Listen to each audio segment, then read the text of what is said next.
Salut tout le monde, c'est ma première vidéo, donc je suis un peu désolée de la qualité et de l'éclairage, je suis un peu en contre-jour, donc c'est un peu pourri. Voilà, donc c'est ma première vidéo, je voulais commencer par une petite expérience avec les graines de chia que je vais goûter pour la première fois. Donc c'est une bonne boisson apparemment, j'en ai eu des bons échos, donc c'est le chia fresca. Ils l'utilisent beaucoup en Amérique latine. Et ça a l'air plutôt simple à préparer, donc on va commencer par ça. Et puis voilà, donc je commence un peu à me mettre au bio, tout ça. Je me lave uniquement avec du savon saponifié à froid.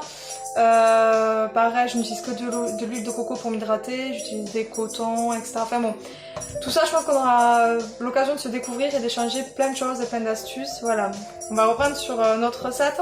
Donc j'ai commencé à remplir une petite gourde de quechua que j'avais acheté pour mes randos en montagne. Je suis désolée, c'est pourri l'éclairage. Et donc elle fait 75 ml. Je n'ai pas trouvé de 1 litre. Voilà, donc ensuite j'ai du jus de citron bio. J'ai acheté donc un peu de sucre de canne et ainsi que donc mes graines de chia. Je les ai achetées en vrac, j'en ai pas pris beaucoup pour savoir si au moins j'allais apprécier le goût, etc. Bon, par moi ça n'a pas trop de goût, mais les malléables utilisées énormément, ça a beaucoup de bienfaits pour le corps, surtout énergétique, etc. Donc c'est pas trop mal. Voilà, donc du coup dans la recette, il conseille de mettre, je vais faire une catastrophe, je le sens. Oh oui, il conseille de mettre 4 cuillères à soupe pour 1 litre. Donc je vais mettre 4 rases, de toute façon j'en mets un peu sur le côté. Donc 3.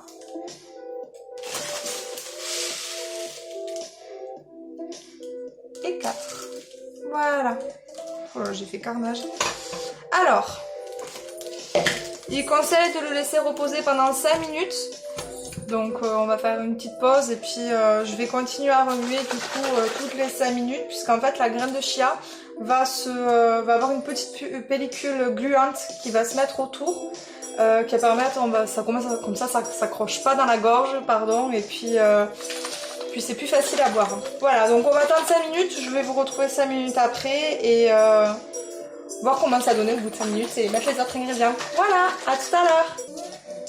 Donc me revoilà, ça y est, donc j'ai fait comme ils ont dit, j'ai remué énormément. Bon, j'ai l'impression que j'en ai mis un tout petit peu trop.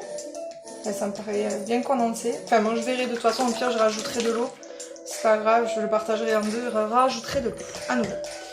Donc du coup je vais ajouter le jus de citron. Donc, j'ai oublié de le mélanger. Pour le mélanger donc aux graines de chia. Donc, oh là là. Oh, une. Donc je fais avec la cuillère à soupe, je sais pas si vous voyez. Je crois que je vais en mettre 4 aussi, parce que moi j'aime beaucoup quand c'est bien citronné en fait. Après, je pense que c'est au goût de chacun. Il y a même juste une 5e. Voilà. Je sais que j'aime beaucoup quand c'est bien citronné. Et pas trop sucré, donc peut-être que moi je mettrai moins de sucre.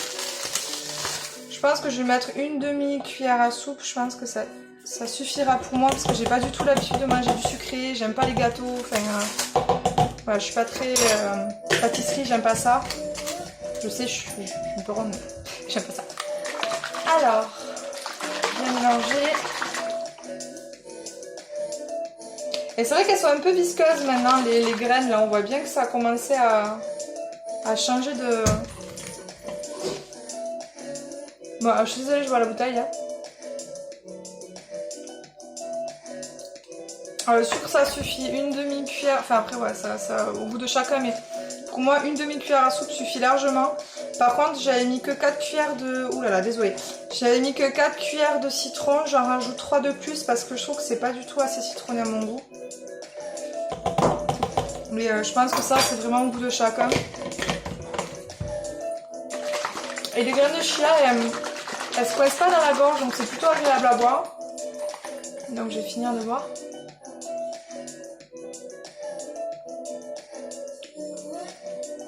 Franchement, c'est pas si mauvais que ça. C'est un peu goût de citronnade parce que du coup, les graines, elles ont pas du tout de goût. Je vais quand même rajouter un peu de citron. Non, mais moi, je sais, je bois beaucoup. Enfin, c'est très citronné quand je bois. Et pas trop sucré. Mais moi, ça me va bien. Et puis, comme je sais qu'il y a que moi qui va en boire parce que mon copain n'en boira pas, il va trouver ça un peu bizarre. Déjà que je le force à se laver les dents avec de la propolis, il trouve ça un peu bizarre. Alors, si en plus je lui fais encore des expériences bizarres, il va péter un plomb. Non, franchement, c'est plutôt bon. Je pense que je vais le partager en deux pour justement éviter qu'il y ait trop de graines. Trop de graines.